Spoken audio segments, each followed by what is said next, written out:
বাংলাদেশে গত বছরের জুলাই-আগস্ট গণ-অভ্যুত্থানের সময় সংঘটিত মানবতাবিরোধী অপরাধের দায়ে ক্ষমতাচ্যুত প্রধানমন্ত্রী শেখ হাসিনাকে মৃত্যুদণ্ড দিয়েছেন আন্তর্জাতিক অপরাধ ট্রাইব্যুনাল। হাসিনাকে মৃত্যুদণ্ড দেওয়া রায়ের আনন্দে গরু খাসি ভোজের আয়োজন করেছেন ঢাকা বিশ্ববিদ্যালয়ের শিক্ষার্থীরা।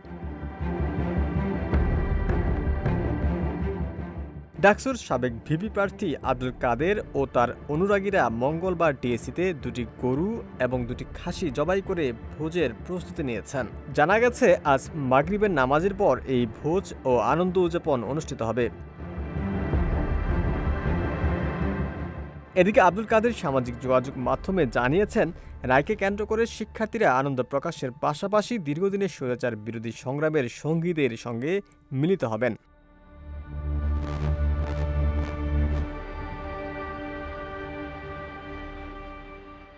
ফেসবুকে এক পোস্টে তিনি বলেছেন, জুলাই আন্দোলনের সময় যেমন আমরা একসাথে স্বৈর শাসকের বিরুদ্ধে লড়েছি, ঠিক সেভাবেই এবারও সবাই মিলিত হয়ে এই আনন্দ উদযাপন করব।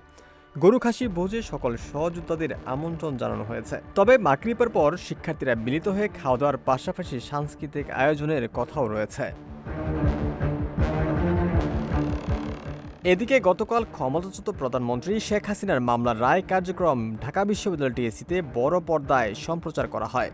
মৃত্যুদণ্ডের রায় ঘোষণার পর টিএসিতে উল্লাসে ফেটে পড়েন সেখানে উপস্থিত জনতা। পাশাপাশি মিষ্টি বিতরণ সহ আনন্দ মিছিল বের করে শিক্ষার্থীরা। ওমর ফারুক, ঢাকা প্রকাশ।